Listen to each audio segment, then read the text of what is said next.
So we've been getting a lot of questions of late, and that is, is the June market starting to pick up? Are we starting to see more inventory? Are interest rates kind of holding their own? And what in the heck is going on with homing prices? I guess not homing, but home prices. Yes, because otherwise you would be homing. You would already know where you were going. Anyway, my name is George Moorhead with Bentley Properties. Thank you for joining today. Make sure you subscribe, hit the bell, that you like it, so you get alerted with future updates. Again, we do this every single Saturday, and it gets you real-time information so that you have the best information for you and your family for when the time is right. Best part, it's free. There's no cost, but you will get information. Well, like today, they were talking about, May and April numbers, as compared to last year. And well, we're in the middle of June. I think being a little bit more relevant so that you get basically a better idea of what's going on so you can time things correctly. So with that, hey, let's get going on to this. So the first question is, are we seeing more inventory? Okay, so month over month, the answer is yes, okay? And year over year, even though we're down 29.5%, that's a far better number than the 42 to 48% that we've been seeing. So we're starting to close that gap, as expected, because this time last year, that's also when we really started seeing ourselves drawing down that inventory. And now we're starting to get to that point where we're going to start to equalize out. Those of you who've been watching, well, for however long, when we started chatting about it in January to prepare you so that as this number starts to close that gap, these numbers, again, being consistent, that is going to start give us a true metric, because last year was a crazy, crazy market compared to the prior year. And this year, we're still outperforming last year with less inventory still. Now, so we are up 42%. That's because we had a massive amount of homes coming on market the last week or so, which is really good. Well, it's up 33%. So pended month over month is up 9.8%, and solds are up 23% month over month. Okay, so we are well into our spring market, in our summer market, which is typically doing very well, except, here's the except, right? Normally about mid-May till about the end of June, well, actually after the July 4th weekend, real estate becomes kind of a little bit of a ghost town. Everybody, they're going on vacations, they're getting ready for kids to be home, and their mindset is not wrapped around, buying a home. After July 4th weekend, man, it is like off to the races. Everybody's going out, and that will go until about mid-August, okay? Now, last year, we didn't have that. In fact, we just blew right past it. And we were all curious, gosh, I wonder what's going to happen. We're already home. And of course, nobody stayed home. They went and bought a house, which is awesome. So this year, we saw a little bit of a slowdown, and we noticed that. And again, that's why our inventory kind of popped up a little bit. Not a ton. Don't think we've got a balanced market, because we don't, but we definitely did pop up as far as inventory, which is actually going to be very helpful for a lot of people. Now, when we take a look at year over year, these numbers are still pretty impressive, because remember, last year was crazy market time. This year, we are already almost 30%. We're almost a third more homes sold year over year. We have 21.1% pending sales more year over year. Those are still big numbers. Almost too big, because our inventory technically is still down 30%. We still, even though we have a 17% increase year over year of new homes coming on market, which is, well, as a savings grace, because if not, we'd be in a heap of trouble. And you might be saying, if you're new, you might be saying, George, what the heck is a heap of trouble? A heap, a mound. So if we take a bucket, we call it the Northwest MLS, okay, and we put all of our listings, all the real estate agents put their listings in that bucket. If I put a lid on it, in that bucket, we should have 4 to 6 months of inventory for a balanced market between buyers and sellers. We're at 2 weeks. We're not even 1 month. And in some areas, we're at 10 days of inventory. So our inventory is still horrifically low. Now, when we piggyback that on our mortgage rates, because our mortgage rates have actually been coming down over the last week, so year over year. So what did I do with it? Oh, there it is. All right. So one of the things that I did, because I was a couple of weeks ago, we talked about the five key things that you need to keep in mind, or you need to look out for, or questions you need to ask as you are looking at your financing. And oh gosh, I'm going to shop for mortgage rates. And so we went through those 5 basic, things you need to ask, questions you need to ask, things you need to look for to ensure that you're talking apples to apples. Again, because rates change multiple times, and they'll change multiple times during a day. So you need to make sure that you're quoting prices and programs and credit scores and balances and things like that, right? Okay. So what I did is a screenshot, and I'll see if I can get this to Marie. So I took a screenshot, see if I can get that up there. There we go. The other way. There we go. And hey, look at that. I almost got it right there. Okay, so you can, don't do that. There we go. All right, so you can see the 30-year, 15, and 5, right?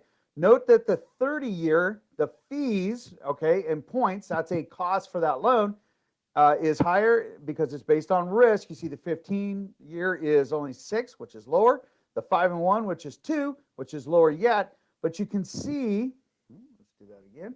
You can see the year, there we go, year over year and the week, and you can see that our rates are coming down. Okay, so this is not a lender. Well, I guess it is a lender. This is Freddie Mac's from their site, okay? And what they're doing is they're showing the trend of their par pricing. Now, Dan's par pricing is lower, okay? But he could be going through Fannie, he could be, looking at, a special program that they have, any number of things that is available, because lenders will offer certain programs at certain times. Dan at Cornerstone Lending has some very unique programs, including an 11-day close program at no additional cost. So you can come and be as a cash buyer, which is huge. Okay, many of our clients have benefited from that, like many clients, like hundreds of clients. And then like Juliana at Qualstar Credit Union. Again, they do the 11-day program also. They have also very niche programs that you can consider along with standard programs. So depending on the lender, depending on what you're looking for, they could be offering a special that day. Okay, well, understand it's like marketing, right? So there are some lenders that will drop rate to gather a whole bunch of business and then raise the rate back up again to slow it back down. Okay, but this way they can process a bunch of loans. Well, smart, and that's what they do. So make sure that you're looking at the full picture. I can have Marie post that link for you because here's the why. Here's the why. This is super cool. He's not a client of mine. In fact, other than knowing his name is Nathan, I have no idea who this guy is. But he reached out and he said, George, thank you. I was going to change loans. I was 3 weeks to closing, and I saw your video by accident, and I watched what you had to say, and so I started asking the questions. Before I made that formal move, I started asking those questions. And you know what, George? You're right.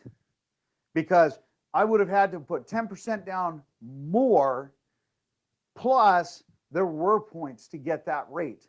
And it was a pretty amazing rate. And he says, you're absolutely right. So I stayed with my current loan officer, and he said we closed. And, the question is, could the other folks have closed on time?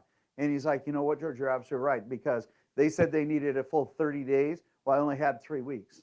And he said, so realistically, potentially I could have lost my earnest money.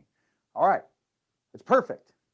That is a absolute textbook case of somebody who almost got trapped by a proposed rate when it wasn't quite as good as what they thought. There were other fees, there were other things that came into play.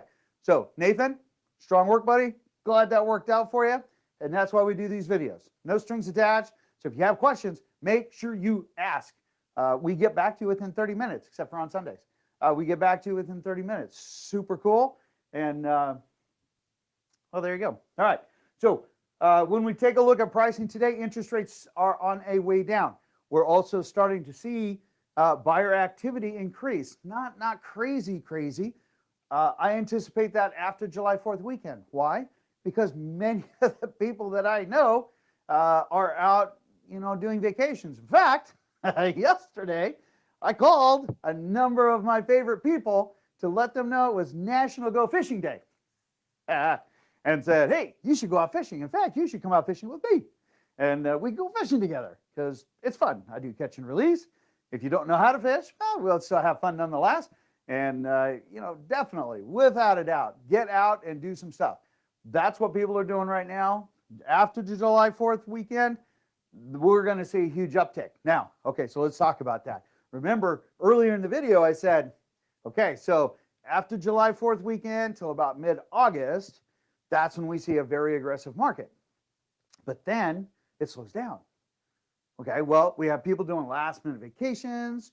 We have kids getting ready to get back in school. And this year is going to be a little bit different because kids are going to be back in school.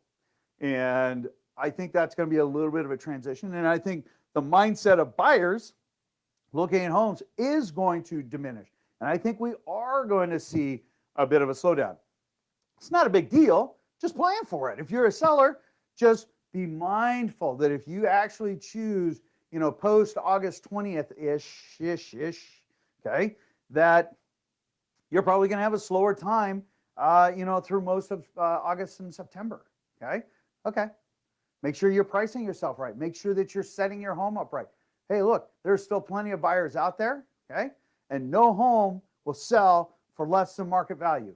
I guarantee it. And a limited inventory, okay? CNR, I still love. Even though I get so much, I'm going to say this because there's a lot of people that are saying, George, I don't like beans. Use a different analogy. Okay, I got to use this one because I'm sure they're going to call me again. If I only have five cans of beans on Thanksgiving for that horrible green bean casserole, why somebody would destroy a bean. Anyway, and I have 500 buyers behind me, okay, I guarantee you are going to find market value for that can of beans, okay? All right, I guess can is singular, beans is plural, cans of beans, because I do have one of a very dear friend of mine, Linda, on, and she will let me know that, hey man, you misspoke, because she is a English gal, English language, writing, grammar. Anyway, she lets me know, and which I love. So anyway, so understand, it doesn't matter how you price your home, okay? It will find market value. Overpricing your home, however, that is the kiss of death. You might say, why? Okay, here's the why. If you have a bunch of people coming through your home and your home does not sell, your home is overpriced. Your perception of value, or maybe because a limited inventory wasn't able to get you enough information, or we have sentimental equity, whatever that might be, okay? Understand, buyers today are very, very smart. They're staying home and educating themselves so that they don't overpay, but they know exactly what they can pay. So when, whoops, almost gave you the wrong one. So when we take a look at back on market is 91, those are sales that failed and they came back on market. We come down here, we have 293 homes that reduced. Should never have a reduction. Don't overprice your home. It is the kiss of death, okay? Don't do it. Time on market translates directly to final sales price. Understand that. We have price increases. Those are probably mostly builders. Here was a surprise. We saw a pretty good jump in contingent homes. We had 42 expired and 105 that actually canceled. let's see. Still have a shortage of inventory. We're at 2 weeks. There's a huge pent-up buyer demand, and my home isn't selling. I wonder how that could be. Huh. Price, condition, location, or price, location, and condition. Doesn't matter. All three are tied together. Those are the 3 reasons a home doesn't sell. Price, location, and condition or floor plan, natural light, things like that. Okay? 3 reasons. If your home isn't selling, we had a chat with Lisa. Lisa, if your home is not selling, it's one of those 3 things. It's either price, location, or its condition. Okay? It's one of the 3. And that's what you need to revisit. You need to revisit that with your agent. Okay? I know Jeff's going to be chatting with you. Revisit that. That will be super important for you. Okay. All right. All things considered, the market is doing well. We are picking up a little bit of momentum. Inventory is a little bit higher, which is awesome because it gives you, the buyers, more opportunities out there. What we're seeing over the last 7 days, we're seeing 1,754 coming on market, 2,142 went pending, meaning a buyer and seller agreed to terms. And then we had 1,795 that closed, meaning we have new owners. Okay? You can see that our numbers are still moving very, very well. Okay? And in fact, we have been picking up momentum, even though we had a little bit of a slowdown, a little bit of a drag towards the end of May. In fact, you know, it's kind of funny, like normal, right? End of May, first part of June, just kind of started dragging, but we haven't continued that slowdown. We're kind of not coasting, but we're starting to kind of uptick a little bit. And I expect that to happen because I think people are seeing that there's more value. They're seeing more homes coming on market. In fact, a couple of folks I spoke to yesterday, they're like, hey, George, there sure heck seems to be a lot of homes coming on market of late. And I'm like, hey, we have seen an uptick in homes, which is awesome. So they're starting to get more engaged, more energized because there are more options. It's not as frustrating. So that's June's market update. Absolutely love giving it to you guys. We do it every single week. If you have questions, ask. Share this video. It's free. Share it with somebody that you know who, would enjoy my sense of humor. More importantly, who's looking at or potentially is going to be looking at a home, whether buying or selling, because it's free. It gives you that really good, solid business bit of information you need to make the best decision for you and your family. In the meantime, make sure you subscribe. Have a beautiful day. It's going to be absolutely stellar today. In the meantime, I'll catch you guys on the next video. Take care.